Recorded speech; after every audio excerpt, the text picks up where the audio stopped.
അന്താരാഷ്ട്ര രാഷ്ട്രീയത്തിലും സാമ്പത്തിക രംഗത്തും നിർണായകമായ ശക്തികളാണ് അമേരിക്കയും യൂറോപ്യൻ യൂണിയനും.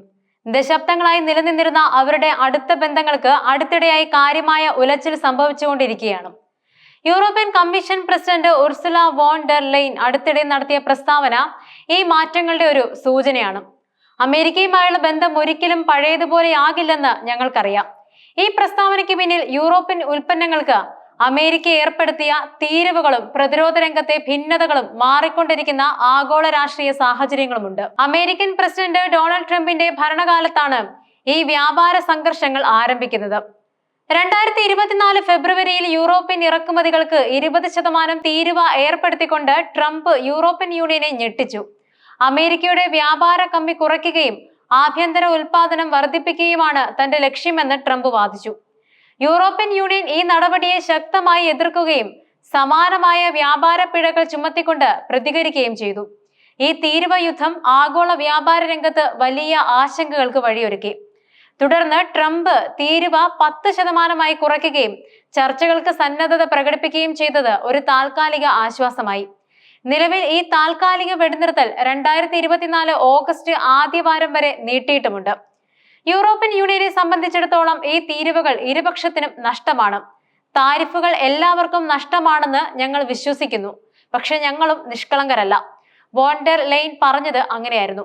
അമേരിക്കയുമായുള്ള സ്ഥിതി സുസ്ഥിരമാക്കുക എന്നതാണ് ഞങ്ങളുടെ മുൻഗണനയെന്നും ഒരു പ്രാരംഭ ധാരണ കണ്ടെത്താൻ ഞങ്ങൾ അക്ഷീണം പരിശ്രമിക്കുകയാണ് എന്നും അവർ കൂട്ടിച്ചേർത്തു. വ്യാപാരത്തിന്റെ കാര്യത്തിൽ അമേരിക്ക യൂറോപ്യൻ യൂണിയന്റെ ഏറ്റവും പ്രധാനപ്പെട്ട പങ്കാളിയാണ്. യൂറോസ്റ്റാറ്റിന്റെ കണക്കനുസരിച്ച് 2024 യൂറോപ്യൻ യൂണിയനിലേക്ക് ഏറ്റവും കൂടുതൽ സാധനങ്ങൾ കയറ്റുമതി ചെയ്തതും യൂറോപ്യൻ യൂണിയൻ ഇറക്കുമതിയിൽ ചൈനയ്ക്ക് ശേഷം 2ാം സ്ഥാനത്തുള്ളതും അമേരിക്കയായിരുന്നു. യൂറോപ്യൻ യൂണിയൻ മേധാവി തന്നെ അമേരിക്കയെ ഏറ്റവും പ്രധാനപ്പെട്ട വ്യാപാര നിക്ഷേപ പങ്കാളി എന്ന് വിശേഷിപ്പിക്കുന്നുണ്ട്. എന്നിരുന്നാലും ഈ അടുത്ത കാലത്തെ തീരുവ പ്രശ്നങ്ങൾ ഈ ദീർഘകാല ബന്ധത്തിൽ വിള്ളൽ വീഴ്ത്തിയിരിക്കുകയാണ്. പരസ്പര വിശ്വാസത്തെയും സഹകരണത്തെയും ഇതെങ്ങനെ ബാധിക്കുമെന്നത് കണ്ടറിയണം. വ്യാപാര സംഘർഷങ്ങൾക്ക് പുറമെ പ്രതിരോധ രംഗത്തും അമേരിക്കയും യൂറോപ്യൻ യൂണിയനും തമ്മിൽ കാര്യമായ അഭിപ്രായ ഭിന്നതകൾ നിലനിൽക്കുന്നുണ്ട്. ഡൊണാൾഡ് ട്രംപിന്റെ ഭരണകാലത്ത് അദ്ദേഹം യൂറോപ്യൻ നാറ്റോ അംഗങ്ങളെ സ്വന്തം പ്രതിരോധത്തിനായി കൂടുതൽ ചെലവഴിക്കാൻ നിരന്തരമായി നിർബന്ധിച്ചു വരികയായിരുന്നു. നാറ്റോ ഒരു കൂട്ടായ പ്രതിരോധ സഖ്യമാണെന്നും അതിലെ ഓരോ അംഗവും തങ്ങളുടെ പ്രതിരോധത്തിനായി വേണ്ടത്ര വിഹിതം നൽകണമെന്നും ട്രംപ് വാദിച്ചു. 2024 ഫെബ്രുവരിയിൽ ബ്ലോക്കിലെ അംഗങ്ങൾ തങ്ങളുടെ GDPയുടെ 2% പ്രതിരോധത്തിനായി ചെലവഴിക്കാൻ സമ്മതിച്ചിരുന്നെങ്കിലും നാറ്റോ രാജ്യങ്ങൾ GDPയുടെ 5% വരെ ചെലവഴിക്കുന്നത് പരിഗണിക്കണമെന്ന് ട്രംപ് നിർദ്ദേശിച്ചു. അവർ പണം നൽകിയില്ലെങ്കിൽ ഞാൻ അവരെ പ്രതിരോധിക്കാൻ പോകുന്നില്ല എന്ന അദ്ദേഹത്തിന്റെ ഭീഷണി യൂറോപ്യൻ രാജ്യങ്ങളിൽ വലിയ ആശങ്ക സൃഷ്ടിച്ചു.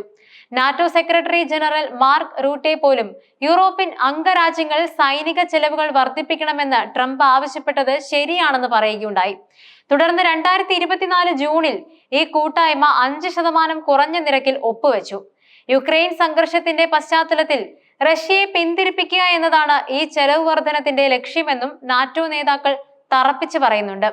ഏതാനും വർഷങ്ങൾക്കുള്ളിൽ അമേരിക്കൻ നേതൃത്വത്തിലുള്ള കൂട്ടായ്മയ്ക്കെതിരെ റഷ്യക്ക് പൂർണ്ണ തോതിലുള്ള ആക്രമണം നടത്താൻ കഴിയുമെന്ന് ചില ഉദ്യോഗസ്ഥർ അഭിപ്രായപ്പെടുകയും ചെയ്തു. എന്നിരുന്നാലും ഈ സൈനിക ചെലവ് വർധനവിനോട് യൂറോപ്പിൽ ഒറ്റക്കെട്ടായ സമീപനമല്ല ഉള്ളത്. സ്പാനിഷ് പ്രധാനമന്ത്രി പെഡ്രോ സാഞ്ചസ് നാറ്റോ ചെലവ് വർധനവിനെ യുക്തിരഹിതവും വിപരീത ഫലകരവുമാണ് എന്ന് വിശേഷിപ്പിച്ചു. ഇതിന് മറുപടിയായി വ്യാപാര നടപടികളിലൂടെ അവരെ ഇരട്ടി പണം നൽകാൻ നിർബന്ധിതരാക്കുമെന്ന് ട്രംപ് ഭീഷണിയും മുഴക്കി. നാറ്റോയുടെ നിലനിൽപ്പിന് അമേരിക്കയുടെ പിന്തുണ അത്യന്താപേക്ഷിതമാണെങ്കിലും യൂറോപ്യൻ രാജ്യങ്ങൾ തങ്ങളുടെ പ്രതിരോധ നയങ്ങളിൽ കൂടുതൽ സ്വയംഭരണ അധികാരം ആഗ്രഹിക്കുന്നുവെന്ന് ഇത് വ്യക്തമാക്കുന്നുണ്ട്. റഷ്യയെ സംബന്ധിച്ചിടത്തോളം നാറ്റോയെ ആക്രമിക്കാൻ തങ്ങൾക്ക് പദ്ധതിയില്ലെന്ന് അവർ ആവർത്തിച്ചു പറയുന്നു. റഷ്യൻ പ്രസിഡന്റ് വ്ളാഡിമിർ പുടിൻ ഈ ആരോപണങ്ങളെ തികച്ചും അസംബന്ധമെന്ന് പറഞ്ഞ് തള്ളിക്കളഞ്ഞു. അമേരിക്കയുടെ ഈ പുതിയ സമീപനം യൂറോപ്യൻ യൂണിയനെ സ്വന്തം നിലനിൽപ്പിനെ കുറിച്ചും ഭാവി നയങ്ങളെക്കുറിച്ചും പുനർവിചിന്തനം ചെയ്യാൻ പ്രേരിപ്പിച്ചിട്ടുമുണ്ട്. പരമ്പരാഗതമായി അമേരിക്കയുമായുള്ള അടുത്ത ബന്ധം യൂറോപ്യൻ യൂണിയന്റെ വിദേശ നയത്തിന്റെ അടിസ്ഥാന ശിലയായിരുന്നു. എന്നാൽ ട്രംപിന്റെ അമേരിക്ക ഫസ്റ്റ് നയം ഈ ബന്ധത്തിൽ വലിയ വിള്ളലുകൾ സൃഷ്ടിച്ചു. അമേരിക്കയുടെ താല്പര്യങ്ങൾ മാത്രമാണ് പ്രധാനമെന്ന നിലപാട് യൂറോപ്യൻ യൂണിയനെ സംബന്ധിച്ചിടത്തോളം അംഗീകരിക്കാൻ കഴിയുന്ന ഒന്നായിരുന്നില്ല. ഇതൊരു തരത്തിൽ യൂറോപ്യൻ യൂണിയന് സ്വന്തമായ ഒരു തന്ത്രപരമായ സ്വയംഭരണാധികാരം നേടുന്നതിനുള്ള പ്രചോദനമായി വർത്തിച്ചിട്ടുണ്ട്. പ്രതിരോധത്തിലും വ്യാപാരത്തിലും സാങ്കേതിക വിദ്യയിലും അമേരിക്കയെ അമിതമായി ആശ്രയിക്കാതെ സ്വന്തം കാലിൽ നിൽക്കാൻ യൂറോപ്യൻ യൂണിയൻ ശ്രമം തുടങ്ങിയിട്ടുണ്ട്.